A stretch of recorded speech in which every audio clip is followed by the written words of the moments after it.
But why, some say, the moon? Why choose this as our goal? And they may well ask, why climb the highest mountain?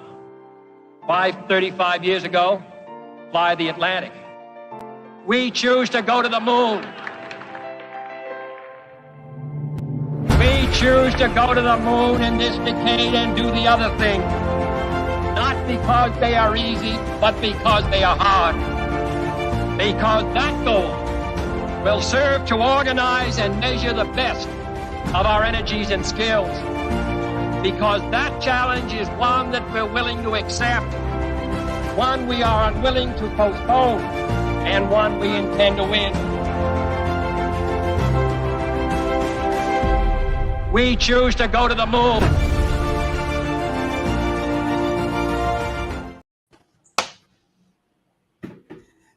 And welcome to World Blockchain Roundtable Restaurant Edition.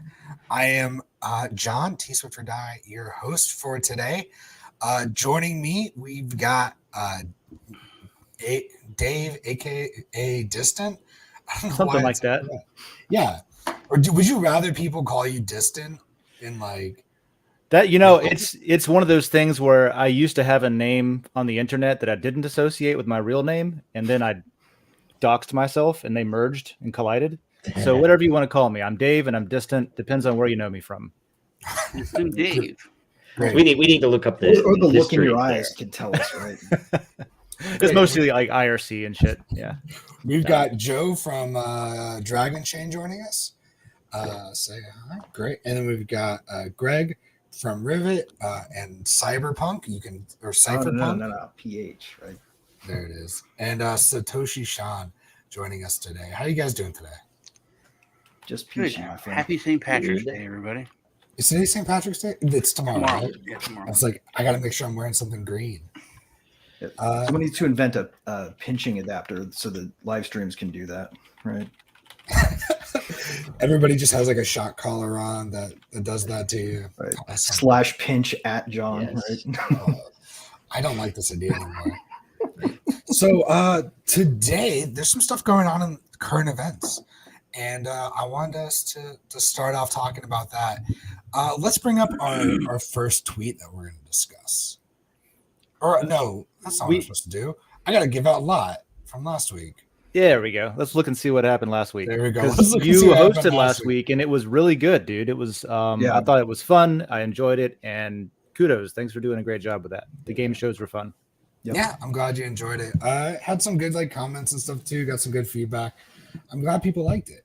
So quick update from last week. Each host from last week is receiving 66 lot. Each topic contributor from last week is going to receive 20 lot. Last week's theme was what would your blockchain game show look like? That nominated by me. And I'm going to get 20 lot for that. So you guys can deal with that. These ownership tokens come with perpetual passive income, free edits, and governance votes. Go vote on the themes for April that are out there right now and submit your votes by the 20th. World Blockchain Roundtable. Our game show 2.0 is on there, so I'm going to plug that one. If you want to see a 2.0 version of what we did last week, go vote for that. We got some great stuff on there. What is there anything that you guys are excited about, or is that like you don't want to sway the votes? No, I'll totally sway votes if people want to vote my way. Yeah, Greg, what do you? Greg will take bribes. Remember? Right. I'll actually change my vote to anybody else's thing for a price of TBD matter, which I will publicly announce the bribe, but I won't say who bribed me. I like that. It's amazing how much you learn about people whenever you just play games with them. Right. Oh, exactly. But the rule is anyway. There's one a little further down. Where is it? Wait, maybe it was further up. Go back. I think you voted for the whales one, right? Did I vote for the whales? You can open it and look. Whales, it's transparent. I think that might be it. Blockchain dystopia. Nope. I like that. That'd be a fun one, I think. Oh yeah, stablecoin. Yeah, stable coins. Hell yeah, man! This one is fascinating because right now I like that one too. Yeah, obviously. Like Maybe- how many people know what the difference between USDC and DAI is? That's an interesting question. And Well, that's why I think it's an interesting topic. Is because when people, even regulators, talk about stable coins, they act like they're all the freaking same. You know what I mean? So, or that they are algorithmic versus and they hate versus on the what. safest ones that nobody wants to talk about, right? Like there's some really good ones, but the ones that suck are falling. I love it. All right, Dave, so there's a little Dave, it looks like you'd vote for that one as well. yeah, because I don't like stable coins. There you go. So I'd like to Yeah, talk about why I don't like them. I don't know that all. I'm. It's almost like the opposite of love is not hate, but indifference, and I'm kind of indifferent about stable coins. I don't know if I even care about them enough to be on that. But So, Joe, one point to make though: stable coins aren't stable. They're pegged to a deflationary asset that's always down. It just looks stable because we give it a nominal value of 1 per 1. Yeah, it seems like the only utility that I understand for stable coins is for traders to pop in and out of the supposedly volatile crypto. So I don't have any unless I have to use it to buy something. Yeah. Right. Yeah. You always swap into it if you want to make sure to capitalize a loss or a gain. Right. So, like Joe, it's a tax thing. What would you vote for on this? The top of the game show one. I was like, that's right. I think I proposed it. Yeah, right? you proposed the game show one. Yeah, I was like, it. hell yeah. In fairness, I'd have voted for that one if it didn't already have enough votes to be. Yeah, it's like Greg and I think naturally always kind of, because Greg is the whale here. He's the king of the round table. I think he's, what's your cut? What percentage do you have? I'm winning right now, I think. Oh, we can look right now. So Joe has, what did it say? I've got 9.5. Joe's got 13 and a third. Greg's got 14%. I'm the same power way. of showing up as often as possible. Yes. Sometimes I wait to see where Greg votes. So I just make sure, okay, that one made it. Now I just need to make sure I vote for this one. All right. So see, just make sure that you don't accidentally your thing doesn't get through though. Also, I'm competitive and I like to win by huge margins. So vote for me. And last one before we move on to current events, which I know is what everybody wants to talk about. Satoshi Sean, what would you vote for on here? What are you excited by? I was on the phone, so I didn't hear everything. I vote with Greg too. Smart. At least if you vote for Greg, stablecoins definitely. Yeah. I think that's because, like you mentioned, they're not all the same, but also just the fact that they are kind of the pure bastardization of what Satoshi. What you know what I mean? It's this is true. It's a total bastardization of what he started. So right. But then again, it's also when you argue, you have the argument that it's kind of necessary for, commerce, especially with small businesses and stuff. They say that. I think it'll be a good discussion, good questions. I love the juxtaposition of vote for the game show because this is fun and entertaining and silly, and then also vote for stablecoin because we want to shit on it. More or less. There's a fine line between humor and necessary public service. It would be fun to squeeze whoopee cushions at the funeral of stablecoins, and that would be all. But yeah, we got to talk to people about stuff. Here's what I would like to see, at least if the stablecoin people had it in them to be real crypto people, yet still somehow have stable coins. It's like, why would they in the very least not create a gold or silver stable coin and then have somebody important, heading it up that was, as a gold bug. It's like, but for crypto, at least this is tied to the price of gold. I don't know. It seems like you could do something cool there, but anyway. I think because the biggest proponents of it are not gold bugs. I know. That's what's so funny about it, Well, you'll have to tune in next month to hear us talk about stable coins and game shows and whatever else, and whales and whatever else happens next month on the World Blockchain Roundtable. But now we're going to move on to current events. And there's been some fun stuff happening. I guess fun stuff happening in current events. If you want to go ahead and bring up the first tweet that we want to talk about. Yeah, I didn't see this till this morning. Both of these, from Jake and from John, they're related but different. And it's interesting. So people on the screen right now, all of us are fully aware that like there's no logic in the way that the U.S. regulators are conducting themselves in the face of a new technology emerging. Like, No. I don't know if this has ever happened before where something new that's never existed before gets invented, and then like, I don't know, there's just this freak out and this mad rush to stomp it out, like some sort of what's the term? Like the guy that didn't want the the moral press, panic, right? Like the Luddites damn or kids and something, their you know? freaking hoops with sticks. You look down at those things all day, rolling down the street. They're gonna fry their brains. So let's rewind for a second. Let's rewind for a second. And it's a 1910s example. For people that aren't 100% sure what's going on, does anybody want to summarize or kind of explain kind of what happened? Greg, you want to do that? I can take a crack, man. Because I've actually been spending the last week or so researching an article that I intend to publish about this eventually once I can figure out the right questions to ask GPT chat. But it actually doesn't have information past 2022, so I had to do a lot of original research. It's just going to do the lifting. The situation is such, right? We saw 3 banks collapse. All 3 of them, coincidentally, happen to be the 3 largest, and in some cases for people who bank out of New York, the only banks that they could go to for their crypto-based company. Now, you might think that's not too big of a deal for someone like Rivet, right? Where we provide a service that's tangential to blockchain. Well, we accept crypto, and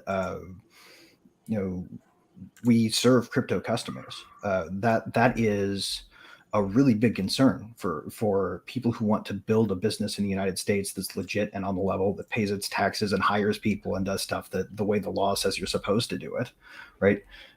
You push people out of these banks that are involved with it, and it's game over, right? The crypto industry leaves our shores. It goes to anywhere more friendly, and that can include Hong Kong if they get their way at this point, because they've loosened recently. Well, the interesting thing to me here is ever since those 3 banks came out, we've heard inklings of folks saying, hey, we've got information that this was done intentionally, that these banks were targeted, and that they didn't really mean to push them into receivership, but they just sort of found the line where banks fall over these days because they were already really close to it and they're all dancing on the lip of the volcano. So the allegation is that the pressure on those banks to distance themselves from crypto companies and the commensurate either loss of deposits from canceling customers or shit like that pushed them to the point where they had to sell assets at a loss in order to make the necessary cash to pay depositors when they withdrew, and it caused a run. So it's sort of like an intertwined story with the fragility in the banking system and the weaponization of the banking system to target an industry that the entire banking establishment all the way up to the Fed stands a lot to lose if they no longer have the power, right, to be in the positions they're in, which is exactly why we want crypto. It gets rid of the possibility of corruption. How many on the show, and maybe even in watching, how many people have had bank accounts closed from any of the major banks, any of the So well, working with projects, it's incredibly difficult. If you're starting a project or building something, it's incredibly difficult to get a bank account, whether you're building an exchange or whatever, because for the past since 2016, since I've been in that area, they're just at first they didn't understand, they didn't know, but then right away it's like, oh no, we don't want your child porn and your drug money. No, it was. They draw up Here's the thing, though, Sean. They never said that, and I, whether or not they believe that, and that's an assumption, I take it. But whenever I've had a bank account closed because I, moved money there from Coinbase or Gemini or whatever it was in the past, within months, you get flagged, you get told, we don't want to do business with you anymore. Right. And they don't tell you why. You could ask them until you're blue in the face. They're not going to tell you why because they don't want to get sued. Joe, did yours get timed with a deposit right away? Like mine I've had it happen to me twice since I've been in crypto. And they were both timed right after I made a major deposit. Well, I'll tell you the breadth of it is kind of crazy because I've had multiple personal accounts shut down, and that's before Dragon Chain even, because I was buying crypto. And at the time, I was never selling crypto. I was only buying it, right? So they knew that I was connected to whatever that account was and buying every week. In fairness, I also bought illegal contact lenses out of Canada. But okay, what that meant. All right. So second, we've literally had $1 million bank accounts closed for the company without any warning. They, the one time, I won't tell you which bank, one of the top 3, told us they weren't going to do any business with us anymore. Couldn't tell us anything. And we had 1 week to get our money out of there. We had payroll coming up. So we had to come in and make counter checks, whatever you call them, money orders for all of the employees. I joked, hey, I'm going to go down there and we're going to film me taking out our millions of dollars in cash and walking it down to the other bank. And we were told like they don't have that cash there. You can't even do that, even if it's a joke. And so we had to do a bunch of crazy shit just. Then to get another account open, we ended up opening, I think, 3 because we were worried that they were going to shut down immediately too. So we ended up, having backups and no explanation. It was obvious what it was. You can get arrested for that in some states. And then the other side was we had insurance. We could not get business insurance for months and months. Because they were all, nope, and they never tell us why, never tell us what the risk factors were or anything else.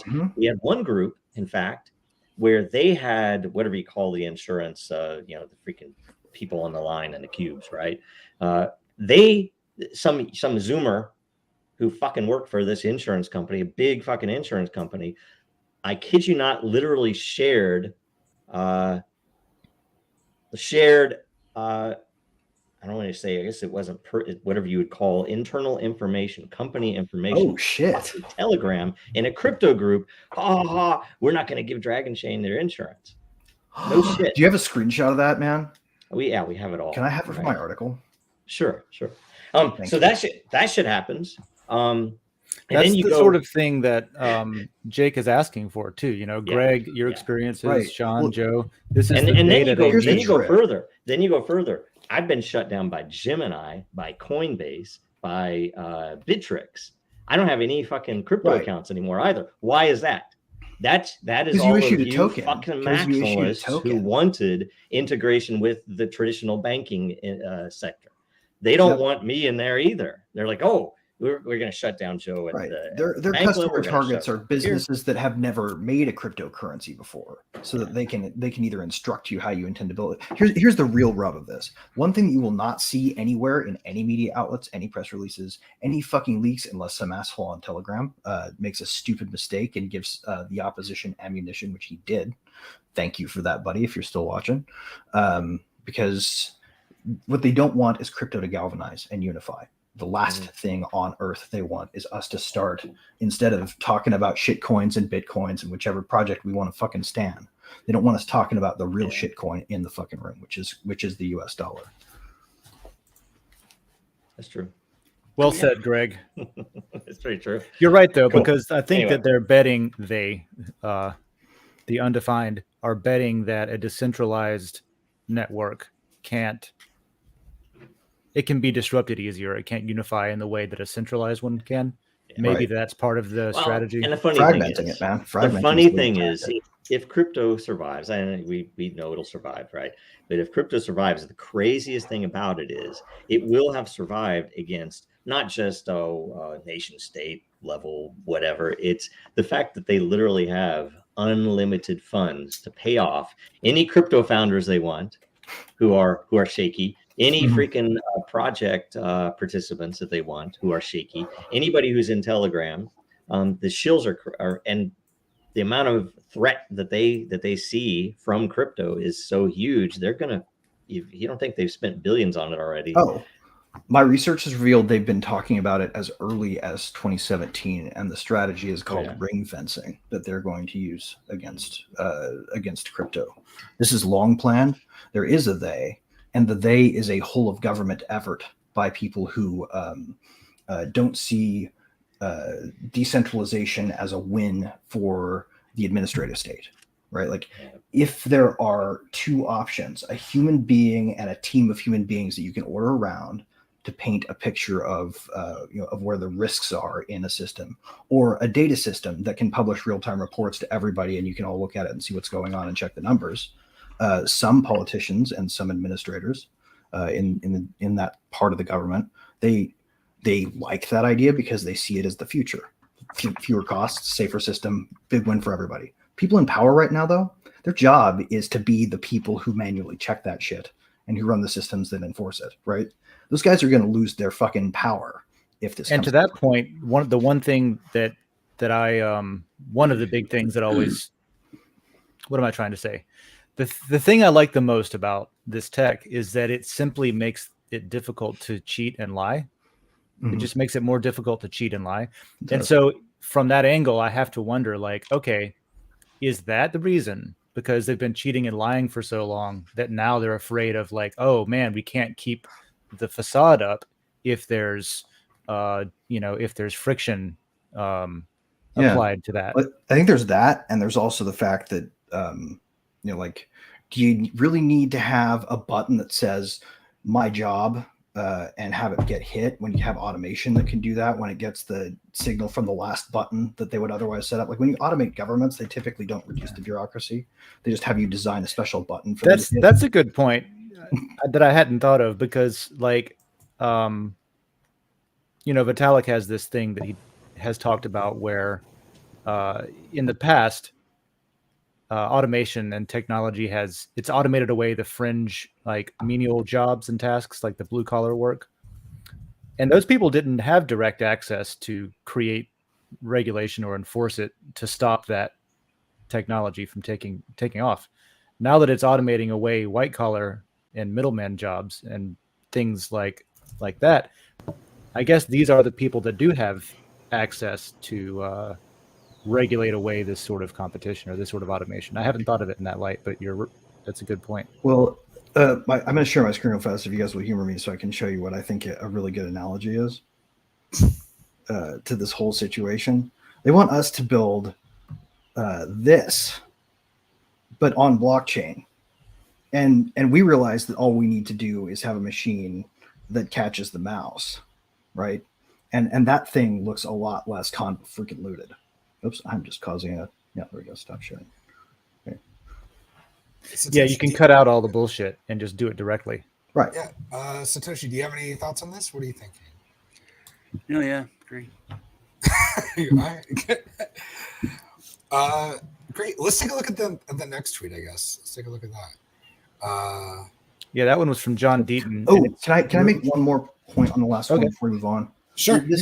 The reason that it's been quiet, I think, and the reason that they need to keep the fact that they're pursuing this relatively secret is because if you look on Twitter right now, too, you'll see crypto people who normally shill for the bag actually unifying.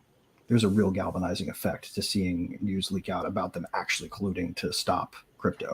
Well, I think people that really believe in crypto know we've gotten to the phase, and I've been talking about this for years, and I was the only one. Back the last run, especially, everybody was just, yay, crypto bros, Lambos, going to the moon. And I just kept, and people would even bring up the Gandhi quote, which that used to be like my pinned tweet for years. But eventually they fight you. I was saying that through all of the, all the good times. Like, guys, eventually they fight you. We have to be ready for the fight. There's going to be a fight. And I think everybody now sees, we're entering into that fight. Yeah.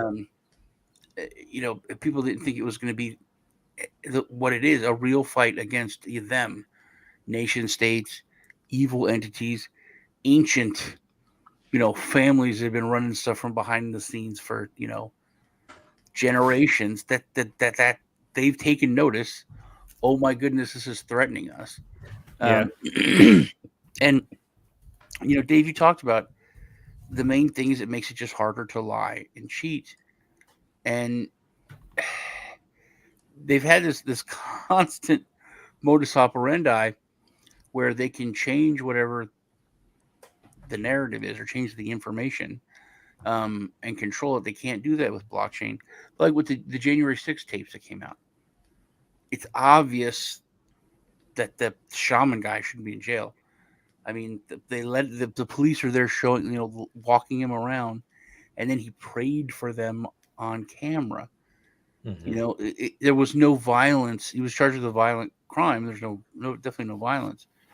And when the committee that said, "Oh, this is such a terrible thing," they had access to. When they're asked, "What's going on with this?" They're like, "Oh my God, I can't believe that these sensitive government tapes were allowed out to people." That's Right. not the question. That's not the But they're like, "Oh, look at this. This is secret documents should have been let out." Blah blah blah. And additionally, that's something that like I've talked to one of my neighbors about it pretty extensively, where there's just this bastardization of the conversation in an attempt to sort of change the goalposts. So Exactly. So like twisting that into what you just said, twisting that into, these people are saying that January 6th was just a peaceful protest and there was no violence. Like, no, that's not what people are saying. What people are saying is like, you're saying that everybody who happened to be there was a violent, angry mob. Yeah. And Right. all these other people are saying is like, hey, actually some people got caught up in that weren't really there for that. Or that Right. it was a violent. Which is pretty simple to say. Some of them, insurrection. there were And there's there some was hints that the there were FBI was some- planted in there, similar to the Whitman There kidnapping plot. was some, and I think we all have to admit this. There was some reasonable percentage of those people that were there that were not feds. Duh. Of course, And some of them weren't the feds. ones A that lot of were them feds people were we see. obviously And there was some doing vandalism. things. There was vandalism. I But love how the way much of Joe that was done by phrased that. feds? How much of that was Right. done by law enforcement personnel And, who were? I mean, who and I think infiltrated we need to the make a crowd? point on the show of saying, like, none of us here condone that kind of bullshit. We don't condone tearing down national monuments and despoiling our cultural heritage or attacking Congress when it's in session. That's bullshit. Like, we don't want to live in a world that's like that. We all want to have, and we all want to focus Do you on see what, building, not Did destroying. you see the statue that they But- that replaced the Robert E. Lee statue? We can't lie about it. Did you see that? No. There's some freaking. It was bizarre. It's just, somebody look it up. It was. Ever since that MLK statue went up, I don't look at statues anymore. This one would be. I mean, so it's like some demonic freaking monkey Oh. bird. Are you talking about the with Baphomet from big butt. the Satan organization, the Satanists? No, it's just something that No, that they was literally funny. replaced some It's just more some subtle. artist. I know what you're talking about. It's probably more some. subtle. It's probably similar source of inspiration, but it definitely was something that is like some demon. Like I say, a demonic monkey bird with a bunch of phallic symbols, and it's just freaking bizarre. Oh, Yeah. like I said, Cool. Robert Lee. Let's put that up there. Bring I it love on. that. I love that idea. We should have a whole show where we just talk about monuments that are up now and what they used to be and what they are now. Oh wait, yeah, I know what you're talking about Yeah. now. That, by the way, the hands that look like a big turd on the street. So Oh yeah, that's another fun That's one. the MLK one. Yeah, that's a fun one that came up recently. Yeah. I always love looking at ones of like famous people, like the awful ones that they have of like Michael Jordan and Rocky That- and stuff that The are up there. Lucille Just- Ball one that looks like half of them look like a face. smoke bomb planted on a GI Joe. Exactly. So if you want to hear us talk about awful national monuments that are out there, or just just awful artwork in general, go to the World Blockchain Roundtable and vote and like suggest that topic and vote for it, and we will. Yep. talk That's about why. it That's in why, Greg. detail. It's not funny ever to bring up. I was like, look, we don't support tearing down national monuments. That's what the whole leads to. Now we're being made fun of because because you said Yeah. it's like National I was just trying to bring up. It's monuments like we're it's entirely turned on national monuments as long as they're Confederate. is a subjective term. I think you can get the sense we mean them. Yeah. So what's going on with the John Deaton one here? Oh yeah, I was going to say that's related, but different. Yep. John's an attorney. He's representing some people who hold XRP, is where a lot of people know him from, but he's actually highly involved in many other things, and it looks like he's asking for information from anybody who has been sued by the SEC or anybody who has had a complaint that they violate Section 5 of the Securities Act, the 1930s era rule that's being applied to software today. So yeah, I think that's a good one just to highlight, to say like, hey, if you know somebody or you are somebody who's caught up in this or has issues with this, John wants to hear from you, and he's got his email address there. So I think we should all send whatever data we have to him so it can help him in his efforts to save the fucking world. So yeah, that's my opinion. That's what he's doing. He's part of that effort. Yep. And who knows? Maybe he has something going on in the background, right? I hope so. He's doing some good stuff. So yeah, I think the SEC deserves a class action lawsuit. Well, I think Hester Pierce might turn sides on. You think? Maybe we should take a bet on that. I'll bet on that. She's already doing an interview on Bankless. That's going up today. I don't know, and I don't follow very closely, but the language that I've seen her use suggests to me that maybe that's the case. That maybe she's got. I don't know. Well, I mean, I don't know. The SEC, but I'll bet for it. Functionally, right in the same bed chamber as all the folks at the Federal Reserve, right? Like they're both revolving doors to the biggest Wall Street banks, and these folks all really sort of depend. Not just the banks, right? These folks all really depend on an intermediated future, where like, because really what they don't want to do is they don't want to have to write a new law to go after actual crime, because they like the Bank Secrecy Act. They'd rather sit on their butts and just flag everybody and slowly investigate them all while they build AI to catch anybody who actually crosses the line. Right now, they're just swooping everybody in. But these folks really, really, really don't like the idea of permissionless anything being out there. They like having the gatekeeper power. Well, right? they want to pretend like everything fits into Wall Street rules. They don't want to, if it came under different circumstances, the gaming industry would right now be absolutely I guess there's one of the kickers. We're not the gaming industry largely funded by VCs with kickbacks funneling straight through under tables at the SEC. The gaming industry would be the exact same situation that we are in. Well, so our biggest mistake was not just going full on VC and trying to do anything decentralized. Right. Well, if you're watching this and you think like, oh, this is just a crypto problem, no. Anybody who uses computers and the internet, it's going to be your problem, because the SEC in March 2022 proposed rules that they should also regulate cybersecurity risk management practices, so that they get to stick a fist and a registration requirement and an auditor's eye into your business and make sure that you're doing cybersecurity the way that they prefer. Big government's never works, so it's just, and that's every business.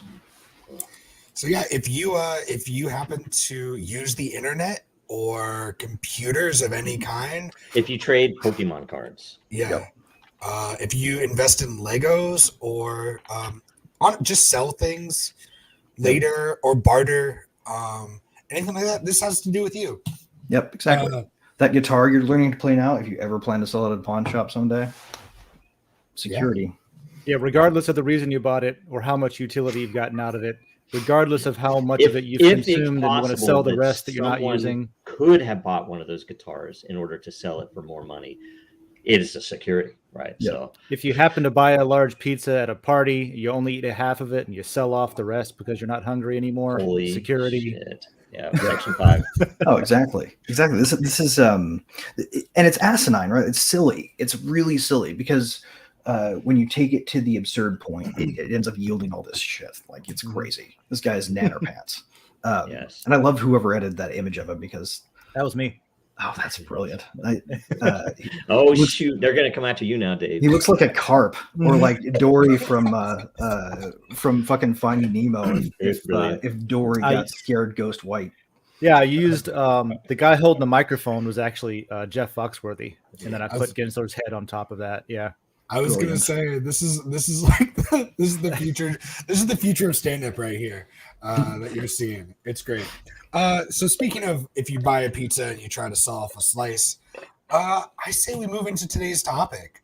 Unless there's any final thoughts on what we're going with there. Well, just be careful of your use of blockchain for consumable items like food, because if you do resell it, it might be a security.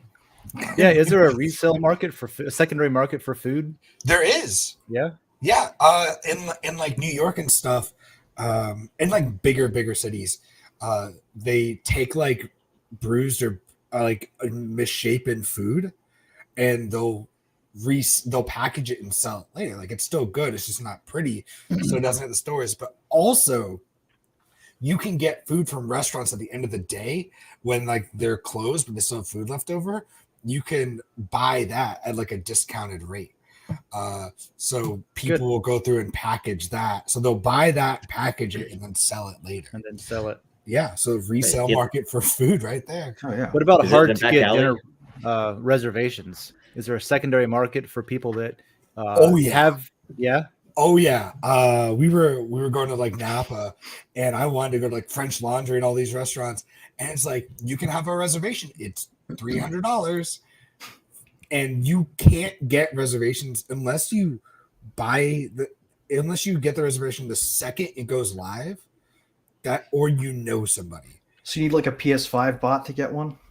It's ridiculous. I try to make Valentine's Day reservations here in New York, and I was talking to Dave while I was doing this. The second the reservations went live, they were all gone. That's insane. The second they were already gone before they went live. I was like, why did you even do this then? This is crazy. Yeah, why is this even here? Yeah. I've only ever seen that for like security conferences and stuff, where everyone buying tickets has a bot running to buy tickets. Yeah. I feel like it was all pre-sale stuff that like before the public got it. So then it's like, what's the point of doing this? You go on eBay and you just find like a stack of buzzers, like somebody's like 300 a piece. Well, that could be an application for blockchain and tokenized reservations to restaurants. Man, you could have them on the open market. Yeah, well, they ought to have a secondary market ongoing as soon as people bail, right? It'd be better too, because the cancellations, people would actually have a reason to say, "Oh, we can't make it," instead of just not showing, because they could make some of the money back, whatever. Yeah, right. Ooh, that'd be great. The restaurant itself could even have it where all secondary sales give them a cut. So if they're just really popular and people really need the reservation and they choose to just pay a premium on the secondary market, the restaurant gets a cut of that every time it changes hands. And vice versa. If it's a slow night, you could get a reservation for a really exclusive seat, right? Because you could buy a chair and sit in like the coolest spot in the restaurant. They normally only book out. If you modeled the restaurant after that, it would be super amazing, because then you could have people who get let's say a celebrity, but they get cuts from the people who sit around them, which are priced up, right? Yeah. Crazy. What if you could pay a price? This is my favorite one, and I know I need to answer questions about this, but well, this is a good concept. I like this. What if you paid a price for an NFT that included a recipe from a famous chef and an invitation to try it prepared by them and learn how to cook it? Oh yeah, it'd be amazing. I like Joe's idea from the ground up, building it with the intent from the very beginning. The whole business model being using that, using blockchain, using tokens, using decentralization. Because like you said, Joe, what if, or maybe it was Greg, you buy the chair or something, right? Yeah. What if you're the owner of a chair in the same way that you're the owner of a plot of land in the metaverse? Right, or season tickets to a sporting event. Oh yeah, whatever it could be. Yeah, it would be like one of the founders. That's their table. They have their chairs, and they're not there to finance a restaurant like that by selling steaks and tables. Wait a minute, I'm just joking. Yeah, no, that'd be amazing. That's the way you should finance it. I just picture huge roundups around like stadiums and concert halls, and Yeah. all the scalpers sitting in the cell. They're like, what are you holding us on? Wait till the SEC gets here. Yeah. They bought those tickets, wanting to sell them for more. Yeah. Yeah, it's Well- like, so whoever held the seat, and then also the banks and Gensler has to get their cut as well from any secondary sales. Is that right? And the funny thing is, that's actually Yeah, I guess so. that is actually a That would be a regulation. A ticket is a great example of a kind of instrument that can be an investment that is not defined as a security until you get to Gensler's bizarro clown world. Well, if you look at it, it is an investment. It's not. It could be like it could. All the things Right. you've been talking about could be, but this is and has been forever an actual area where people, go out and buy the tickets and then scalp them and sell them for Right. more. Well, It's but the it's- whole industry, and that's not a security and never No, but had the- been the- looked at. Exactly, because the thing already exists. You're going to go to a show. You show up and the ticket is fucking to a dark room with nothing in it. You're going to know. Like the point of the SEC was always to stop people from promising you they were going to build something, taking your money, giving you a piece of paper that says you get a piece of what we build, and then not building it. Like that was always the point. And I think they sort of forgotten their purpose. That was in the a way. point in the 30s behind Well, it. that was yeah. and exactly Supposed to be. because Supposed that to was be. what they were trying to defend it, even though one might argue that what really happened was a little different, or that maybe society has gotten smarter and that the internet generation doesn't need to be protected like they're a bunch of hayseed snuffing rubes sitting out there getting fleeced by the carpetbaggers. Like we're not living in a fucking 1930s classic American novel anymore. It's just not the world. People are smarter. People are more savvy. Maybe that's what's really dangerous. Anyway, Those let's go- hayseeds, those hayseeds and idiots are the ones that let the central banks back in. exactly. After- Like we have after to, kick them out. they have to stop us from eating dirt and Vagisil. I love how we created our own topic and jumped right We should into go to restaurants. right into restaurants with reservations, which was not something I had on my agenda. So I'm glad that it came up. And yeah, so this week we're going to be talking about restaurants and cryptocurrency. And I feel like we're going to have a tendency to be like, we can do all this, but it's technically like reselling something later. So I want to try to stay a little positive with stuff because I thought the reservation idea was so cool. Like, and then you could actually have a real market and price point for the reservation and for how much people value your restaurant. Yeah, As opposed to like absolutely. Michelin says this or OpenSeat or Resi or whatever is saying this is the new hot restaurant. No, it's the new hot restaurant because it's $400 to get a reservation. Like Right. you can actually quantify that. And then what would be nice is you can make it like it's lot or whatever else, where the restaurant gets a kickback of the percentage and therefore their food is cheaper. Yes. So maybe it's not $1,000 to eat there; it's $500 to eat there. And if you were owning the restaurant too, the fact that you could even put a competition around getting the reservation and the cost of the reservation or the cost of the meal or whatever, based upon your loyalty. How often do you come here? How often do you promote us? That you could even also plug in the fact that it could be a machine for self-promotion because these people are going to be giving reviews, which will also lead to better quality control. Was this meal better than last time? Was all the rest of the crap that you could do, and you would have a direct incentive in line. The more you do these things, the more likely you'll get that reservation on Valentine's Day. Hey, I was thinking and if more you're- along lines you with the own a promotion table, you that could- if you own the restaurant, you started the restaurant, you need promotion. You could actually give the promoter the reservations. Right. Say, hey, you promote this for me for free, and you sell the reservations. Well, and here's an interesting concept. It's too, a right? reward system. Who else needs promotion? Up and coming chefs, right?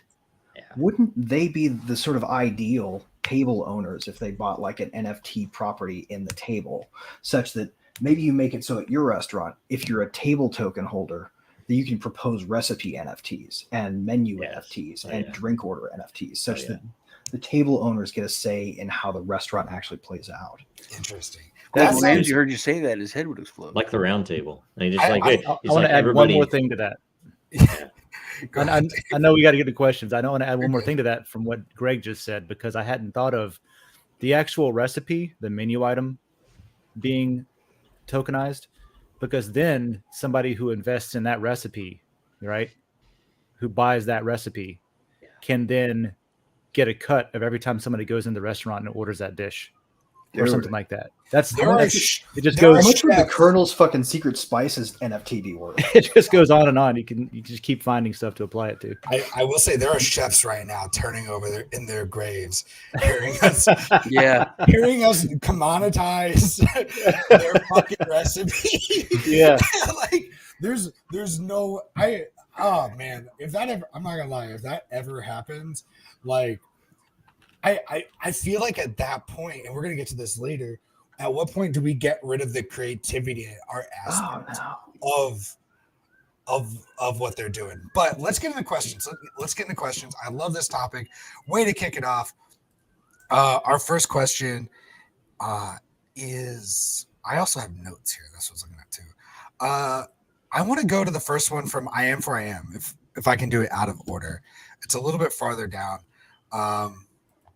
I think that's against the rules. It's against the rules? Is it against the Yeah, rules? so Well, yeah, because if you don't get through all of them, whoever We're gets gonna on gets get credit. we're gonna get through all of them, though. Right, but the order. Oh yeah, because it's top. You think we're gonna ranked. get through all of them, top John? ranked? You're right.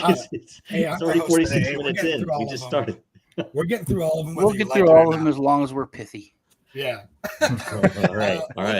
let's get It down remains to be We'll do seen. my best to be pithy. Just because this was like, I want to go from like a more like general topic down to more like specific ones. So this is from I Am For I Am. He's talking about point of sale systems that comes to mind. Many of us enjoy eating out to grow adoption. We need more restaurants to accept crypto or incentives to accept cryptos, and more people to start using and spending crypto at restaurants.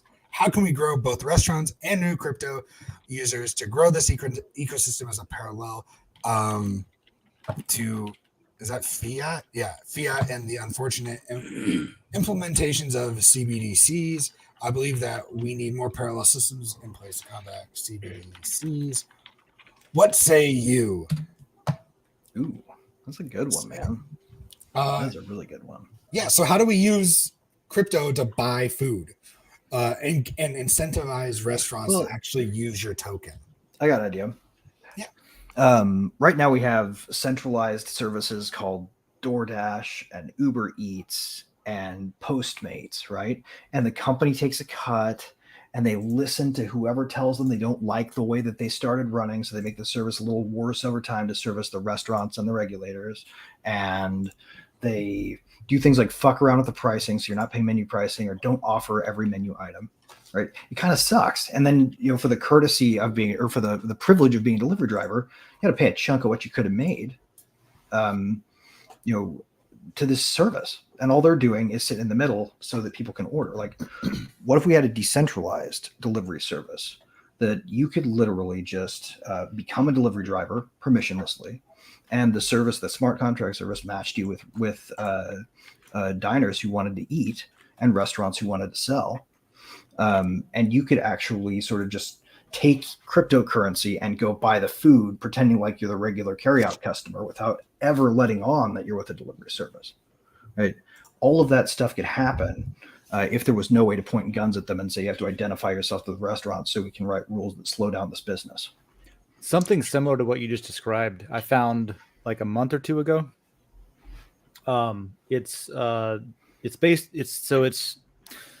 people, the community around Monero have been developing a bunch of different like parallel systems that can make it easier to use the cryptocurrency Do they do directly yet? And so there's one called Anon Shop, this one. Yeah. And it's interesting where it's a workaround for not being able to directly use your currency at any place you want to use it. And it's a way to not have to sell it to be able to use it at the same time. And what they do is similar to what you were saying, is somebody signs up as a shopper, right? And your goal might be, hey, I want to buy Monero. for example, right? But I don't know where to buy it. I can't go through a centralized exchange, or because like they're not allowing withdrawals because they're trading paper Monero or whatever. Or I just don't want to because I don't want someone to be able to find me. So what you can do is you can sign up as a shopper, and people who want to spend their Monero can buy an item on Amazon through you. So you do the shopping for them. You spend your money.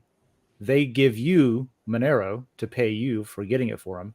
And then the shipping goes to one of those, you know how Amazon has the lock boxes at Whole Foods and stuff like that? Right. They ship it to one of those and send you the access key to go pick it up. Oh, that's so it's a way for you. Yeah, it's a way to get around that system, use it directly and interface with a market that doesn't know it's accepting that currency. I love that, man. That's brilliant. That's great. And that's something that's happening right now. You know, that you can just easily, we don't have to create a whole new system to do something that's like happening right now. Joe, what do you think? What's the way that the whole thing? I would say, first of all, like say, it's an odd thing. This is the type of thing that, you know, we would have thought early days of Bitcoin. You know, this let's just do something where the crypto will be accepted, so I could go spend it anywhere. And adoption never came. And in fact, when it did even partially look like it could possibly come, then all of the crypto people said, we don't want to use it for that. It's supposed to be digital gold now, not cash. So we don't want to see that. And you end up with, and you know, we've talked to industry people who were interested at a tech level before that came into it, did a proof of concept, and were lambasted by the very fucking community that should be pushing. Well, they were always really pissy about there's an undercurrent, I think, of people who are afraid of bringing in the money transmitter regulators, right? Like they did not want the folks who regulate Western Union coming after them because they could have been decentralized. Who the fuck cares? They wanted the number to go up. They wanted the banks to buy into it. They wanted they wanted what we've seen over the past year to happen. Yeah. Without it knowing, it's like, oh, FTX is going to fail because of it. It's like, obviously, if you throw freaking those types of people into crypto, you're going to have SBF, FTX, Celsius, all that bullshit happen. Right? It's like saying, man, we have all of this tech that we built to get away from fraud and, shadiness. What if we now brought fraud and shadiness to it? Right. You know, let's bring the same people back. I'm saying, let's hear what Sean has to say. Did we talk about this already? I wasn't finished, but okay. I wasn't. True. Maybe I could, whatever. Sorry, what was that? Oh, okay. I didn't finish. Joe. I didn't fucking finish. Jesus Go ahead, Christ. The point is, it's a non-starter. What I am for, I don't think, what restaurant gives a shit to accept Bitcoin? How many thousands of dollars are they going to get in Bitcoin or Bitcoin Cash or Monero payments? None of them give a shit. They want to pay their bills. They don't care about that. The fact that dollars suck has not been overtaken by crypto because crypto is so full of bullshit. In fairness, I pay my barber directly in ETH. That's awesome. That's awesome, Greg. Who else does? Does anybody else pay their barber? No. So that's what I'm saying. It's a non-starter. The barber doesn't make a significant portion of his money from your ETH. He might accept it because it's smart, and Well, I mean, and he's kudos, awesome, but it's still not a thing that makes sense. It's like, let's start a restaurant that is going to accept crypto. It's like people are starting to see, though, maybe like after sort of lockdown stuff happened, and after all that's going on with banks right now, I think people are starting to recognize that if we had an alternative that didn't have these people screwing it up in it, it'd be better. Very smart people are, but they still, nobody is centering their world around, I'm going to shift everything to crypto and I'm going to pay all my bills, and that's not happening, and it's not going to happen. Right. Here's the other thing. The idea about the decentralized Uber Eats, right? The delivery that's been around since 2016 or before. Right. Throughput's the problem. Why, given the fact that you could literally do it, because it was like, I'm going to set this up and it's decentralized and you literally have to sign up here and you do this. Throughput's the problem still. It's never happened. I mean, it's like it hasn't happened because there's no driver to it, because the people who are actually earning the money for the delivery don't want the Bitcoin because they can't convert it enough, and the banks have seen to it that it's even harder than it could have been. So it's kind of pointless, right? So until And I will tell you, I would relate it. The best analogy is if anybody has ever done a dual boot system, when you're deciding, hey, and this is just for nerds, right? Yeah, I'm going to absolutely. switch over to Linux. Literally, the only way to switch over to Linux is cold turkey. You cannot do a dual boot because you'll keep booting into Windows because that's what you're used to. You have to freaking say, all right, I'm going to cut it because I'm so pissed off. Bill Gates. I'm not going to have Windows anymore. It's the same thing with crypto. I think until people decide, okay, we can't do this anymore. I'm not going to use dollars at all, and I'm not going to do business with anybody who wants to pay me in dollars. That's how it would work. Sorry. Well, Sorry, is John, that true though? I mean, really, it may be true now. It may be true now, but we have the capacity to do the same exact things that the people who run narratives right now do. With an appropriate spend, an appropriate target, one could organize a proper campaign to do something like this, right? You could get the word out. You could give people. It's not about that, though. Somehow we got guys in yellow pants them. tearing up $100 bills is what we've gotten from the crowd that Well, should have been okay, doing a better example Yeah. would be dockless scooters. That would be way more viable. You could get people who just wanted to make more crypto buying scooters with their Bitcoin. Well, and I do have a solution to this. And it's not a solution, a use, something that fits this use case. That we had an event system that essentially solves a lot of I won't go into it, solves a lot of the problem with events. That one of the features of the event system was it didn't do like when you had a conference, you wouldn't come in and get lunch. Literally, you get points. And all of the local sandwich shops, would sign in, yes, we'll accept the points. And then they could come back and cash in right there, cash out the points that they get. Yeah. But that would be a beautiful way to handle. It's pure crypto all the way out, and it's actually going to affect these outside businesses. And then they realize, oh, I don't mind accepting that. I got a ton of business from it, right? And they know they can cash out and still pay their bills. So, yeah. Well, I also do think that to a certain degree, society could get behind this if they wanted to, right? So I think we all hope that at some point society is going to start using cryptocurrency. We're going to get away from the US dollar, right? But until then, we probably got to focus in other ways on getting people used to using crypto. Yeah, you said society could, but society more recently than before, they don't do things unless they have to now. That's different. I think that something that's being missed a little bit is that getting people to use crypto and getting people used to spending crypto as money and using it as money. I don't think that's the problem necessarily with this point of sale concept. The problem is what I've run into talking to friends who have local businesses in town and stuff, where I say, hey, if you ever have any questions about this stuff, let me know. Like, if you're interested in accepting it, it would be awesome if you could accept this from our community. It's always been cool. How do I use that to pay my electric bill? How do I use that to as an income for my business in a way that is part of the churn to sustaining a business and things like that? And that's where the friction, like if more places could more easily accept it and pay the local utility bill with it, if people could do things like that, they would be more willing to accept it. And if that happened, then you would have more places that accepted it, which would then put it in people's peripheral, like the little thing at the register that says Visa accepted or American Express accepted, to where people might be like, oh, okay, I know a place where I can use this. I think it's the other way around is how you have to approach it. Not getting people to want to spend it more, but getting people that would be accepting it from the spenders to be able to use it directly or to be able to use it in their business model more. I think really people need to understand just understand it more, which far less people do than we think do. It still surprises me that there's people who've never heard of Bitcoin. I understand you never heard of crypto, some people, but no. Most people, I'm going to say, don't understand it.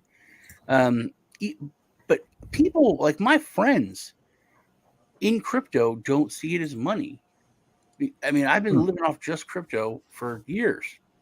To me, that's my money. That's my wealth, And I've had friends of mine be like, "Oh, I don't have any money at all." Like, what are you talking about? I got a lot of crypto. I'm like, the mindset, even in those people, it needs to shift to where it's. I mean, if you had some weird pink and orange and purple money from some small, it's still money to you. You know, there's still a conversion. It's still, you still would see it as money. Right. It's just a weird the way of thinking has to change, and people need to understand the technology. They need to see it as money. Right. And then we also do, like, I think to Joe's point, need to make sure that people don't have to drive to the airport to change their euro back into something before they can spend it. Right. Like, Makes Yeah. sense. we need to tackle both. And I think that we're so early in this that I'm not ready to give up the idea that it can be money, or that it would be better money. Great. So we gotta. I feel like I definitely started us out with the hardest question of let's just get people to accept cryptocurrency as money is the biggest problem we have with point of sale. So let's go to the next question on our thread, and this one's from Juicy J that I want to go through. There it is, and I promise we're gonna get through all of them. So this one is from Juicy J. Topic: a record of hired services for the restaurant. Being in the home improvement / construction business, he met a contractor that's involved with pest / rodent extermination. And he warned me of his top 10 restaurants to avoid going to. And I was in a complete shock to hear that that 5 of those restaurants I've eaten there in the past 3 months, filled with roaches and mice. 3 of these restaurants appear high end, and you must dress accordingly. At the beginning of COVID, cleaning companies were fogging and spraying disinfectant chemicals and would fumigate the whole commercial space. They would put on monkey suits and exclusive masks to avoid interacting with these chemicals. Do restaurants really clean all silverware or countertops after these chemicals were sprayed on before opening to the public? A blockchain for restaurants to see companies and services that have been involved in the past and current. I think, what do we think about that? The idea of using cryptocurrency as or blockchain, at least, for us to be for accountability and transparency with our services and what we're doing. There's already that in place. When you look at like OSHA and there's signs, this was last sanitized at this month this year. Mm-hmm. But what this is talking about is, it's not really talking about it. It's just replacing the sign, man. As far as I'm concerned, I would say it's making something trustless, but you still have to trust the information that's put on the chain, which is just like trusting the information that's written on the sign. I think this would be really cool, actually, myself. What if you, instead of regulating the application for the license, regulated the establishment of a data pipeline to populate a dashboard that could notify everybody if they wanted to, or that services like DoorDash or whatever could plug into, and you could actually search by like the least amount of cockroaches in the food. Like those are things that we can't access right now because the regulatory process is apply to this license once every couple of years. We'll send an inspector. Can't you find information like that, like on public health for your area? You can, but you wouldn't be able to find about what's happening today, right? Like you would have to wait a while to get current information. What's interesting to me, having worked for a company before that went inside of grocery stores, I used to drive around all of North Florida, and I went into every small town grocery store fixing their scales and stuff like that. There's a lot of what appears to be true versus what's really going on that you don't see unless you have some sort of like backroom access or inside knowledge and that kind of thing. I don't know. Like there's definitely, like Juicy J was saying, it is the case. I had the same experience with not restaurants, but grocery stores. There's some that I just will not shop at anymore. I didn't know that. I didn't know, like, by all accounts, health inspections, reports that are published, things like that seems fine. Right. But what's different is walking into the meat department in the back room and smelling old bad blood.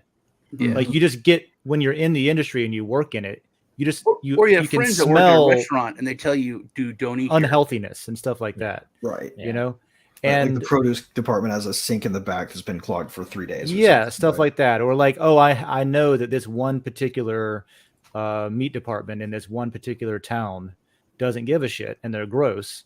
And the guy's like in there sick with like snot dripping out of his nose, packing your fucking ground beef. And I'm just not about it, you know? But some way to be able to bring that information to the surface so that there's accountability and there's transparency. You can maybe do that in a way that's, you know, you have to be able to trust the source. Like Sean said, how do you trust the source? There's got to, you know, if there was some way to not disclose who's reporting it because you don't want retaliation.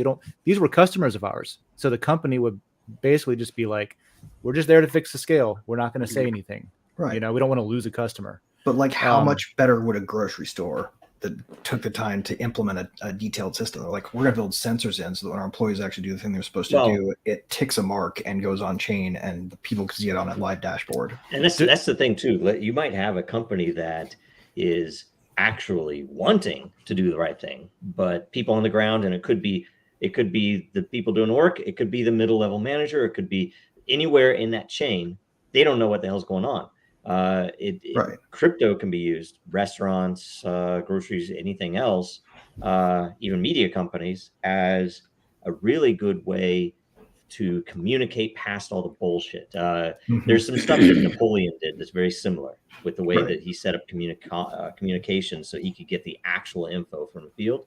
And you could do that with crypto because it's essentially a prediction market. And so the people who are saying, you know what, this shit is not good at the lowest level, that they can essentially communicate that through with consequences, both good and bad, if they're honest or not, and without having the filtering of the middle level manager not wanting the higher ups to see that. If this beef NFT flowed through your department on the day you were working and it poisoned a person, it's your fucking fault, right? If you weren't doing the right stuff.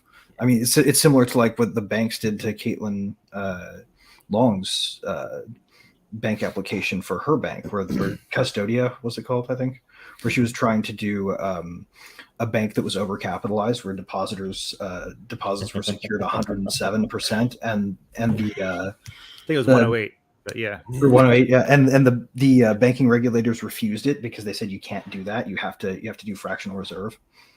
You can't do it very good. You have to do it at least a little bit poorly. Right, exactly. The neat thing, I think you're just talking more about like supply chain, blockchain stuff, which was. Well, I just mean like restaurant regulators are probably the same. Something funny I saw, speaking of what Dave said, is some things are true and some things are just you think are true. And then like Joe said, doing the right thing. So the most funniest videos of like a farmer's market, is a different country. But the guy would walk around the the tables, and if somebody was shopping and they're buying like tomatoes, he'd grab like 4 tomatoes, just hold them on his back, and they hand him the bag, and when he turns around to weigh it, just drops the tomatoes in the bag. And every person that bought any of the the vegetables or produce, he would just go over and palm a bunch of them, hold them behind his back, and pad their bag, and just kind of hustle those extra bucks, which was he got called out on it, which was what the video was. But I thought it was pretty funny. Not one person had a clue. They're just having a good time at the farmer's market. There's a lot of stuff that happens. That's directly related to the restaurant accountability and transparency situation. Like vegetables get injected with heavy stuff, so they weigh more, and the people get more money. There's people whose job is to sit around with a syringe and inject water into vegetables. All right, that's or whatever else. That's I remember. I remember they feed concrete to cattle. I don't know about that. That's crazy. Yeah, that's something that you have to. Even the restaurant buying that produce wouldn't know it though. You have to introduce some sort of custody mechanism that's tracked. That can be done with it could be blockchain. It could be something less decentralized, but those sort of systems, there's a need for them today already. Right. And blockchain is important because it takes away the discretion of the intermediary about whether or not to be honest. So, all right. I love this. So I like how we have like some people are like, it's not really gonna do much, and some people are like it could actually make a big difference. I just want to know how big the chunks of concrete they're feeding those cows are. Like, I want to know how those cows chew that shit. And if you want to know more In their about what we teeth. think about chunks of concrete, go vote for that. Go add that as a suggestion to next month's World Blockchain Roundtable topics. I want to move on to the next question. I think we go back to the top is what I wanted to do here from eternalmickey.eth. There it is. I told you we're going to get to all of them. Great topic. So good job, guys, on picking topics. Thank you. I appreciate, since I suggested it, good job to me. Explain how restaurants could add blockchain tech to add in a better loyalty system, avoid customer food allergies, save customers' favorite dishes with AI to help suggest new possible favorites, etc. Other examples to call out: incorporating lot devices to track restaurant environment, climate, lighting, noise levels, etc. Great. I think you can do this now, and a lot of places do this. You just need an app. You don't really need blockchain.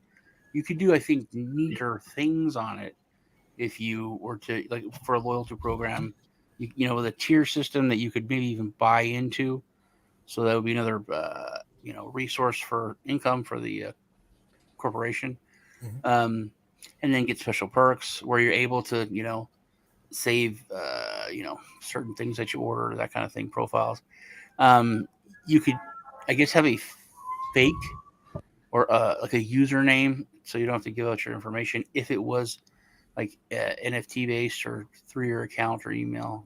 I guess you could still do with an app without giving up your KYC to put in your allergies and that kind of stuff.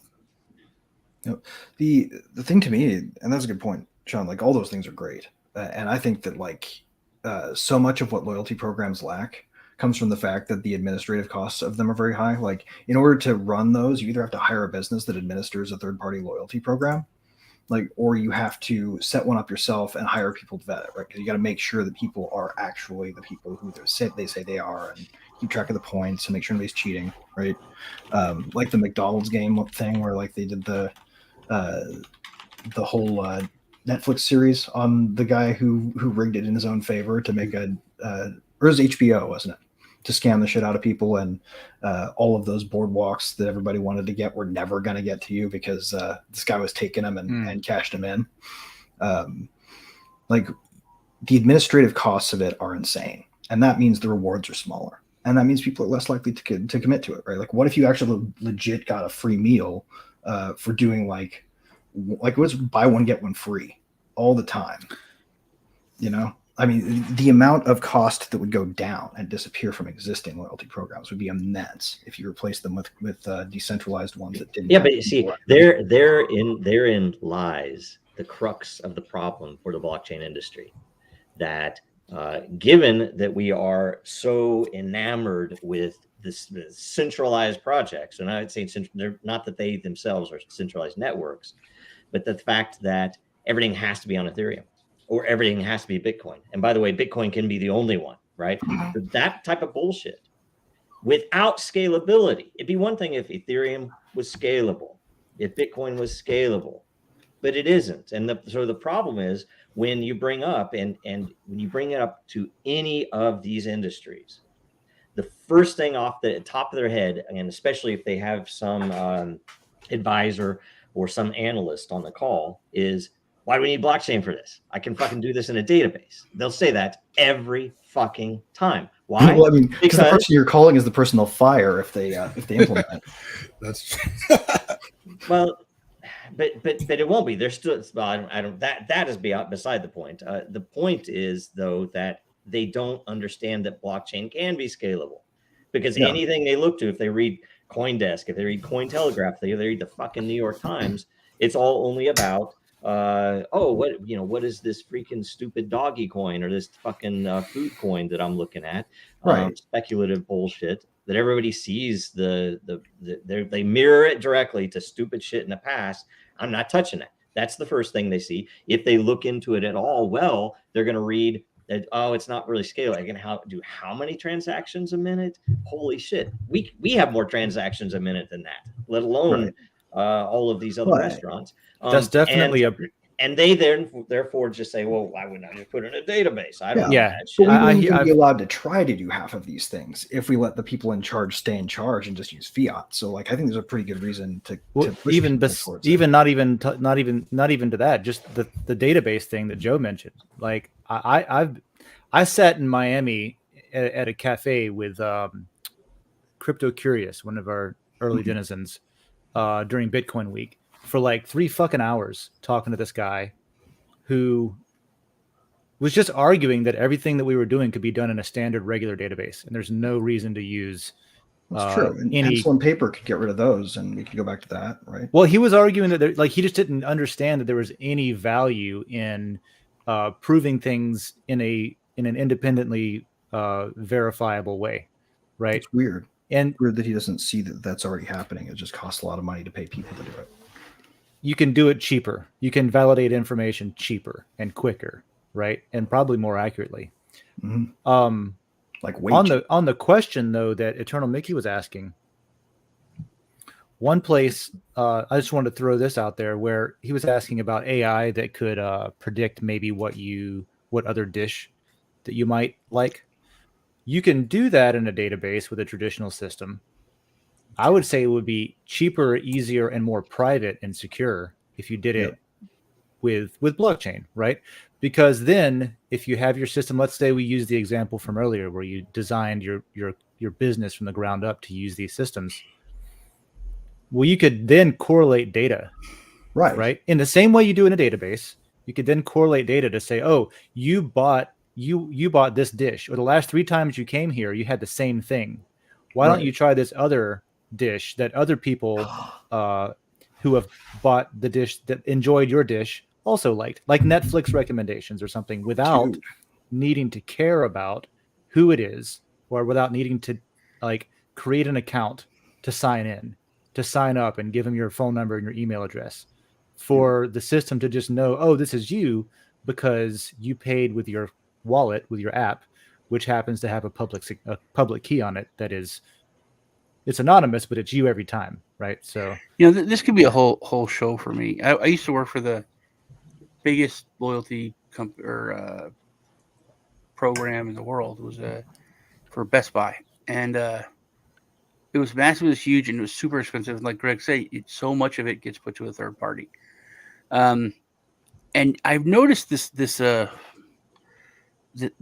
the new Karen mentality and the victimhood mindset that people have over the past 10 years or so, that corporations have moved so far away from, especially with online companies, where you have who was it? Bud's Gun Shop. I bought Lisa a shotgun. I bought like a bunch of guns for Christmas, and they were supposed to have 2 different stocks. One was this like cool tactical stock, and the other one was to make it like a sawed-off shotgun little handle stock. I didn't get the little handle; didn't come with any of them. And I look on the website, and they're $30 or $40 each. So I'm trying to call them. They won't. They just hang up. Like the phone says, "Oh, there's too many people." Click. Call back some other day for like 2 weeks. That's insane. Try to email them, and they're like, "Hey," and to find the phone number was very difficult. And then there's this loyalty program, and it's like $25 a year, but then you get discounts, you get this, but you get a dedicated phone number where someone will talk to you. And I was like, you know what, man, screw it. Literally taken care of in 5 minutes. I paid the money. I called the number. They're like, oh, yeah, we got a problem with that supplier. They're not putting them in the boxes. Holy shit. Right out to you. And I was like, VIP access is part of this program. That's what you're saying. It's almost like these programs are kind of like another income source, but they cost a lot. And what I would notice is that people would make their purchase. They would call in and they'd be like, hey, your manager it was like the next step. It's like the manager in Best Buy poked me in the face. I literally happened once. I was there. I had to take the call because one of my agents was like freaking out because this Best Buy manager like hit the guy. And we were the loyalty program, but he's like, I want $1 million. Like I want a bunch of money. I can get money from you. That's like in-store money. So I was like, this is weird, man. You should get a lawyer and sue them. You know, I was like, wait, I'm gonna give you $20. Like, oh, more like $500. I'm like, yeah, that's why you gotta go through something else, man. This is like in the restaurant context. Imagine a restaurant that will let you cut the line, man. That would be a cool. I think though with blockchains, what I wanted to say is talking about what you were talking about and what I was saying that it is so expensive that to run this. If you initiated smart contracts where you're taking out a lot of that just busy work that humans have to do, to where everything's instantaneous, as far as when you go make so many purchases, if you have buy 3 drinks, your fourth one is automatically comped. That money gets put into your account and instantly, while you're there, because it's real time. While you're ordering it, it's in the system. That kind of stuff could be. You don't have to mention it; it just comes free. Right? Yeah, it can be really revolutionary, and you don't have to ever ask for it. It's just automatic. Yeah, that would be awesome and super cool. Like that's a slick idea. I like that. Well, I will say that when it happens, it won't be a blockchain thing. It'll just be a thing, and everybody's like, "Oh, this is awesome! How are people doing it?" I do believe that is the case. I don't know. Otherwise, it's going to be hype. It's like, oh, it's some coin. You have to get it, and that's going to be 30 days of that, and then it's going to be done. Well, I've said that plenty of times too. Man. I don't think it'll happen if they go with something traditional, because it'll cost. Well, no, not traditional, but the nomenclature will be traditional. Oh yeah, that's true. What you call it is not going to be called. Our biggest problem was the whole bullshit, and a lot of the people that were involved in the DeFi world with the YAM tokens and the fucking cum bucket stuff and whatever the hell else was out there. I mean, all that shit was stupid and was very excited about TCP/IP and cookies 2.0, right? Like no one's gonna get jazzed for that. All right. Well, no one. It's like the people who are using the fucking internet got jazzed about it, not because about it. Oh, what's TCP? They didn't give a shit about any of that. They give a shit about what you could do with it, right? And instead, we were getting a bunch of Zoomers running. And I was like, this is so funny. I made $1 million on I can't wait for IPv6, right? Like, no, nobody's doing that. All right. So this is exciting. I'd like to announce the World Blockchain Roundtable loyalty card that's going to be coming up. If you want to put that up on the screen there for me. Yeah, it's exciting. For $50 a month, you just send it to me and I'll make sure everybody else gets dispersed. For $50 a month, you can be part of the World Blockchain Roundtable loyalty card. You can send me private DMs to ask me questions, and I will give you bad answers to them. Or you can have somebody else's name on the question, and I'll ask it to them. Yep. So $50 a month, just directly to me. And yeah, you can join the World Blockchain Roundtable loyalty program. Yep. I'll also accept those cards, by the way, for sleeping on my sofa. It also comes with a free membership to my OnlyFans crypto. I love that. I love this example because, like, a lot of things that the SEC is complaining about the blockchain and crypto community doing is literally a loyalty card with accountability. And you know what I mean? Like, there's no way that, like, what John just said is obviously comical, but a lot of people might get duped by somebody who's trying to give them a loyalty card with bullshit benefits. Have you ever heard of Patreon? Yeah. Right. I'm not saying that's bullshit benefits by any means, by the way. I think you get a lot of benefits with Patreon. I think it's a much better way to run loyalty card. Yeah. Yeah. But it's like, hey, you want me to be able to do all this other shit that you like to consume my content? Well, let me keep doing it and give me $5 a month. And I was just thinking of how many times I've reverted back to, like, when I'm talking to somebody in person and they get confused about something. But no, it's like Karma Cream. You go to the ice cream shop, you get a hole punch. It's a loyalty card. And it's just fancy. That's the other side of it too. If let's say for a restaurant, the fact that if you had something like this, it could give you, as the user, it could give you several things. Like I'm putting $100 in because I know I'm going to spend at least $100 this month in that restaurant. So it goes towards the purchase. But what the restaurant gets is they get the money in, they get a more streamlined revenue flow, right? They know they're getting this in regular every month, and you get benefits of, you skip the line, you get first dibs on whatever, all, the important days to reserve a dinner, that type of stuff. Everybody would do it. It would be amazing, and you could plug it in that way. Well, access to the things you love too, right? Like, because people are joining loyalty programs not at their least favorite restaurant, but like their favorite freaking restaurant. Yeah. So like, it should get you a chance to talk to the chef whenever you want, or to some degree, to be a part of the restaurant in a way that's more like a regular or even like a super regular, right? Yeah. So while we're talking about our favorite things, I want to go to the very last question we have, because I'm going to try to get us out of here on time. I believe this should be the very last. Yeah, there we go. Jacob Lanes. If you order, did Juicy J just put one in here? I didn't have that one on my list. Okay. No, we already did that one. If you order a blockchain burger at a restaurant, what would it look like? Would you get extra tokens on the side? And I just want to run down our list one person at a time. Starting with Dave. You want to go first since you're the first one on my screen? Yeah. What would your blockchain burger look like? And would you get extra tokens on I was gonna lean into like surrealism a little bit to describe this, but I think I'm gonna go literal. So my blockchain burger would come with supply chain validation for every fucking ingredient, what the temperature was for that product as it was shipped, from the producer to the restaurant.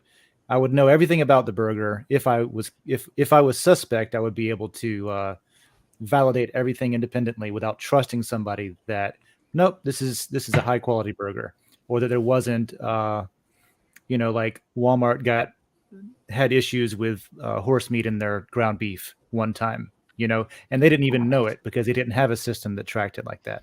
So that would be my blockchain burger. It would just literally break down everything that could possibly be wrong with the supply of the food that's involved in the ingredients, and allow me some peace of mind in knowing that it was at least kept, properly before it was sold to me. So Dave wants the most meticulously put together burger. Sounds very creative and entertaining. Just a QR code. Joe, what do you got for me? I would probably make it. I don't know if I would do it just with a burger, but if you did it with a meal, but let's say with a burger, that it would be a chain. So either you would get some elements of the last burger that was created on your burger, or it would fully be dictated that you would hope that whoever orders next is going to get something you would like on there, right? It's an actual chain, right? So Joe is going literal. You're going literal with the blockchain of the burger. All right, interconnected. Satoshi, Yeah. What do you got for me? Did you say me? Oh yeah. Oh well, I would. I don't know a burger, but I would have the surf and proof of steak dish with actual blockchain fries, and for a bib, you'd have to have a giant picture of Craig Wright on it. I love it. We're going pun with it. I love it. Greg, what do you got? So here's how I would do it. I would first off, with the tokens for the fries, yes, they're fungible, and they're going to be a reward that you earn from the steak that you can put on your burger with the QR code burned onto the bottom bun. So you can flip it over, right, and you will be rewarded additional fry tokens, which you can exchange for more fries right then and there. So if you order more burgers, you get more fries. The sliders are especially convenient for that, right? Burn to the top bun, however, is the best one, because you scan that and you get an NFT with each of the ingredients on your order that when you pay through the DAP at the checkout, remembers your order from last time because it's in your wallet.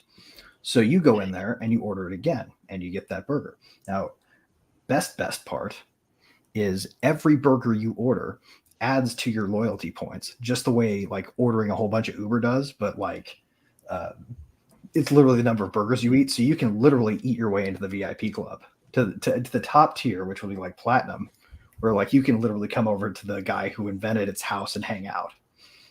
I love it. I love how that you've incorporated everything into the burger. You get loyalty stuff. There's NFTs. There's everything going into this one burger. It's a very complex. And the cheese itself will be braided into a chain and wrapped on top and then melted, right? And the burger itself will be cut into cubes. I like how none of this is about the quality of it, though. It's great. We're just taking the McDonald's. That's the burger. only thing mine was about. Come on. Yeah, exactly. I love it. Nobody went with a stablecoin Big Mac.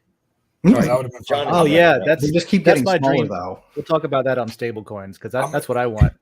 And I'm gonna share this show. I don't know if anybody. So you guys have been really into Twitter, and I feel like you missed. I'd like to read Resi and Open Table a lot and their articles. And there's actually a cryptocurrency accepting restaurant that opened. Nice. Oh yeah, really? Yeah, it's called Long John Open Seavers. Critics say that the food is Ethereum. It's easy to pay system. You use the USDA coin, and if you don't finish your food, you can take it home in a doggy bag and eat it later. A doji bag and eat it later. Love it. Great. That's my That was entire fantastic. yeah, that's what I would do. How do they do it without proof of stake though? I see. I wrote out a big ass list of different crypto coins and other terms, and that's all I came up with. So I missed the open stake right there. Pretty obvious. Great. So I think I can go to like 10 more minutes, right? 4 more minutes. Yeah. All right. I want to do this because You can go as long as you want, though. Sorry. I spent way too long making this morning. So I wanna at least do a little bit of it. Oh, do it. You don't have Amanda, to stop right on time, man. Can you play the video for me? Oh, there's no sound, but that's fine. Oh, there it is. Oh. Okay. Why Can you is share it with me? Oh, great. Some more style. yeah, more stuff. All right, we're gonna play one more time just so everybody can actually enjoy it. One more time.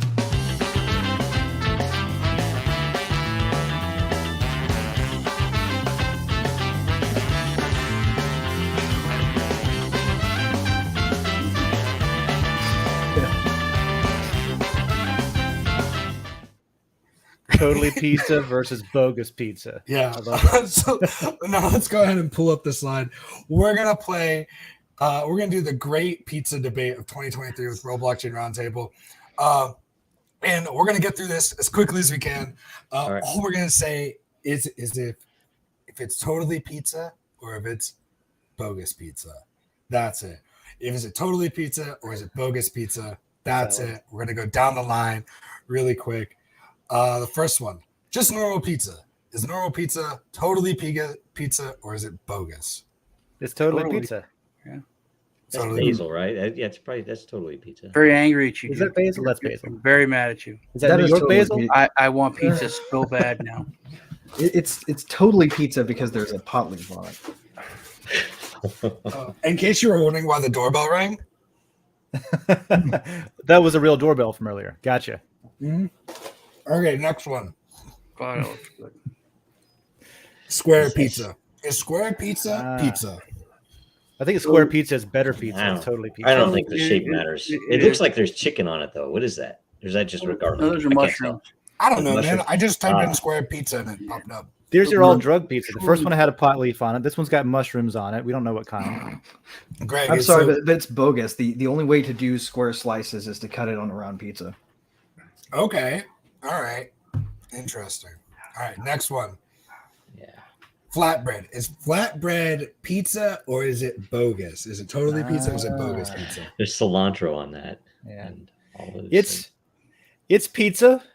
It's like a little pizza. A small, It's like a personal pan pizza. So but then I don't know. It's flat, it's cooked differently. You got to give me an answer, Dave. It's pizza. It's totally pizza. Totally pizza. Joe, is this pizza That's or bogus? it's bogus or close. So Bogus. Okay. Only in Italy. Only, Yep, that's what I was gonna say, man. It's only totally in pizza. Italy That is it a classic Italian pizza. That's what they really used to Only serve. in Italy. Oh, that's weird. I If didn't you're know in that. Mexico, it's going to be something else. All right. A calzone. No, it's its own thing. it's a calzone. It's a pizza folded in half. It's totally pizza. Eat it with a fork. You know, There's often not red sauce on it. Does that matter? It's inside. Usually. Well, Yeah, usually not. Usually it white should be, pizzas red and sauce should be there's- outside. Yeah. Greg, what do you think? that is totally delicious, but still, I'm sorry, I'm gonna have to go with bogus pizza because you don't eat it communally. It's a single meal. All right, I think Dave is the only one that thinks this is totally pizza, where it's just one pizza folded on itself. I feel like that's how you make a calzone at home. Is you just order Domino's and then you fold it. Sure, me a slice of calzone, man. Great. A hot pocket is a hot pocket pizza. No, it's its own thing. I draw the line at Pop Pockets. Crispy, Okay. crunchy, tender, flaky crust. Okay, and I assume we all think that the ham and cheese hot pocket is definitely not pizza. Same with Right. Strombolis. They're their own thing. But Pizza Hot Pocket has the word pizza in the name. Does that make a difference? Pizza flavored It's hot an pockets. adjective. Yeah. There may be some Still a pizza pocket. stuffed into the hot pocket, but it's still a hot pocket. Gotcha. Bogus. Somebody with Bogus. acne has a pizza face. Hey, John, I have a question Eat for you them. that might be related somewhat to this. Great, that's what I love. The Jerk, the movie The Jerk, one Great of the movie. classics of all time. Pizza in a cup versus cup of pizza. I've had a lot of conversations with people about this, that we should remake these restaurants and figure out which one's better. We have some theories around what they were. I would Anyway. love a show. I would love to. I think if I You guys open a are restaurant, ruining my day. I'm You're- gonna kill my diet and eat fucking pizza and go watch The Jerk. you're welcome. The Jerk, that's worth it. That's the day. Next Why one. does he keep shooting these cans? Why does he hate cans? Is lasagna pizza? Is lasagna just a bunch of thin As an slices? Italian of American, I'm beginning stacked to get on offended at top these of each questions. This I'll is tell you not right pizza. Similar to a It's- calzone being a pizza folded in question- half. This one's question I'm stacked. I just would have- posing the question. There's no. The question I would have about this is it pasta? Because it's so odd to me that it's like it's not like a noodle. It's this it's weird. bone. Gnocchi though. What about Yeah. gnocchi? Those are bready. Yeah. Yeah. It's either a Never had 5-layer pizza or it's bogus. And I'm gonna go with bogus pizza. Okay. All right. Next one. The Totino's Party Pack pizzas that you Totally get. pizza. Is that pizza? Fuck Is yes. that actually pizza? Yeah. Yeah, There's that's- 4 of them in there. Yeah, that's pizza. That's They the said most 4 American of pizzas all inside. pizzas. They would have had a class action lawsuit by now in the United States if it said 4 pizzas inside. That's I like that. Greg says that this is the most American pizza Of there all is. pizzas, man. As It the is- person who lives in New York City, you I know, would agree with you. I once started a business called Penguin's Pizza that got shut down by the apartment complex I started it in. I had a phone call in from Google Voice, and people could call me, and I had this goofy thing would just tell them what to set their oven to, and so say leave your apartment number, and I would take a Totino's pizza out of my freezer. I'd go upstairs and they'd pay me. You get them for 10, you get 10 or 20 of them for 50 cents a piece at Costco. And You people bring would them a pay- frozen people would pizza pay that- $3 for it if they'd That's have to go to the brilliant. store. That they themselves had to cook. is It's like, yep, go brilliant. ahead and preheat to this temp. I'll bring it right over. It's also a good way to sell cigarettes without advertising it. That's funny. Pizza rolls or pizza rolls Mm. pizza. They're their own thing. Yeah, they're That's their own something. thing. That's a Is a bogus pizza- pizza.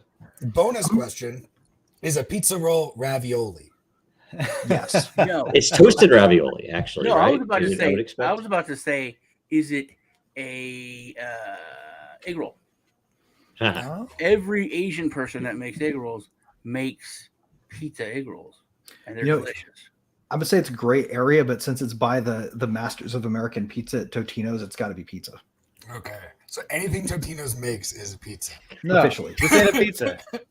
It's not it's more of a ravioli than a pizza, but it's Yeah. neither. I'm just That's a kidding. It's ravioli. definitely a ravioli. I love it. It's just baked ravioli. All right, You guys, I- I'm telling you, there's gonna be mobsters knocking at your door. Because I'm so offended. If anyone watches this, connected. I'm just you guys are asking the trouble. question. I'm not. Now I'm I'm not offended at that, saying- Sean. What do you mean? The mobsters are only Italian or something? What's Yeah, that? they are, Joe. I'm saying that. I'll Yeah, the take that pizza people. stand as an Italian American, and I'll say All only right, true mafiosos are Italian. I think this might be the last one. We'll see. I don't remember how many slides I made. Yep, last one. Mexican pizza from Taco Bell. That's an That's a unflattering thing? photo.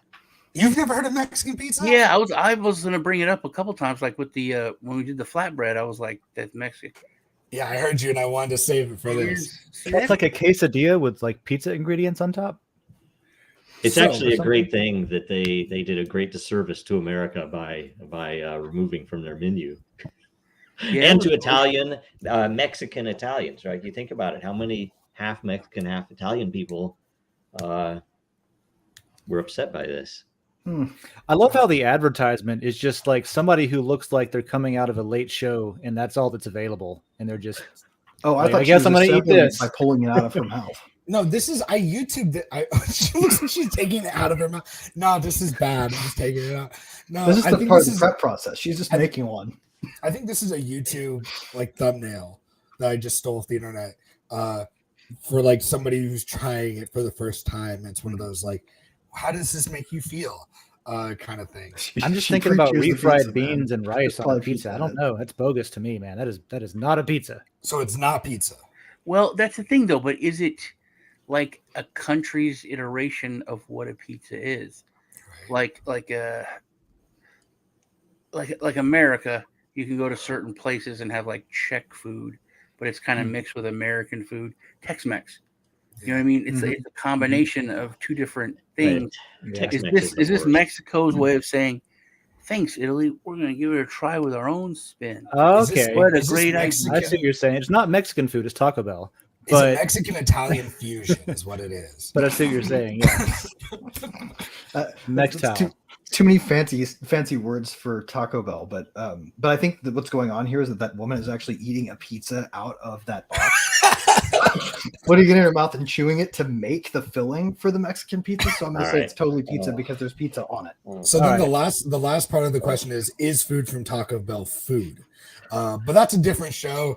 And if you want to just hear us talk about and discuss whether or not food from Taco Bell is food, you'll have to like ask for that as a topic for the next World Blockchain Roundtable. Yep.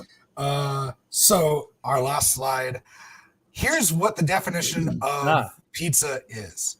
Webster Dictionary defines it as a dish made typically of flattened bread dough spread with a savory mixture, usually including tomatoes and cheese, and often other toppings and baked. Also called a pizza pie. Yeah. So You didn't bring up Stromboli, and you also didn't bring up the whole thing of dessert pizza. Webster's is a propaganda Or outlet breakfast anyway. pizza. I'm Or gonna be breakfast, honest. breakfast pizza is a new thing, but dessert pizzas have been around for quite a while. Long time. Apple, cherry. I have a really long list of things that could be pizza. I could not fit them all into this show. So if we want me to make longer lists of things, I can do that. But I did not. I just try to cover like the top, like the quick ones that I could. The toppings. Definition is savory also. Yep. Yeah, It's also a savory. vegetable according to the FDA. Oh, interesting. So Webster's disqualifies the dessert pizza. Dessert apparently. pizza. Yeah, the number two. Oh, But it also Webster's is said propaganda. typically. Yeah. As soon It as they does say say- typically, I'm like, you have no moral high ground. Shut up. Yeah. Yeah. When you say typically or usually or whatever. Well, that's been I forget what I called this. The Great Pizza Debate of 2023 with the World Blockchain Roundtable. Nice. Thank you so much for participating in it. Well made, sir. Well made. And that is going to take us out for today. We hit every single question on the thingamabobber, right? Awesome. Yeah, unless somebody added something last minute. Nope, we hit them all because I looked at it right before this. We hit every single question. We did it all. We solved restaurants for the future. So thank you so much for being here and watching and listening. If you have any other questions, go to the Layer World Blockchain Roundtable Layer on Den and put some more questions in there. Comment. Let us know what you think, and then don't forget to vote for the next topics for next month. And if you choose the Game Show 2.0, I would not be mad. Remember to like this video and share it. Yeah, like, subscribe, and share it everywhere that you can, especially grandparents. I'm really trying to cultivate that older generation, just grandparent generation. So if you got any grandparents, send them this. I'd love for them to see it. Cool. Yep. So I think. Thank you so I'll much. send an NFT to one person randomly who happens to be one of you who shares this and tags it, release the crypto Twitter files. Thank you, because I wanted to put together a prize, but I did not. So there you go. Yep. If you do that, you'll get an awesome NFT from Greg. Yep. A grandpa ape that's rarer than 50% of them at least. So. Wow, look at that. Speaking of grandparents. All right, great. Thank you for being here, Dave, Joe, Sean, and Greg. Join the World Blockchain Roundtable Layer. Did that. Next week's theme is fighting fraud in the cryptocurrency industry. I feel like that maybe we're gonna have a lot to talk about that for next week. So I'm excited. If you have questions you want our panel to answer, throw them in there, and I'll make sure I get through all of them like I say I do. Share this episode. The more you share, the more our hosts and topic contributors get. I'm going to give everybody like a really quick final thoughts, and then we're going to get out of here. All right. So like 20 seconds, 2 sentences. I'm just going to go straight down our order here. Dave, what do you got? Final thoughts. Yeah. So last night and this morning, I published some updates on the leaderboards that we're working on with Den.Social. If you don't have an account for Den.Social, it's free. Go grab one. Check out the Den layer. And there's some interesting metrics in there, leaderboards, competition stuff. And then at 3 p.m. today, Eastern time, so in 2 hours, we're hosting a Den.DAO governance call. So that's open to the public and anybody can join that. See the Den.DAO layer on Den.Social. All right, Joe, you caught me with food in my mouth. No worries. I wonder if anybody has any ideas if we should think about shortening the period, because we're doing a month of shows that I wonder if we could do it, have a decision more often. And I don't know if there's any way we could do it. We're kind of doing it the way we are so that we could plan ahead, but we typically don't bring people on for specific shows usually. So anyway, it's just a good idea. Something for the show. That'd be cool.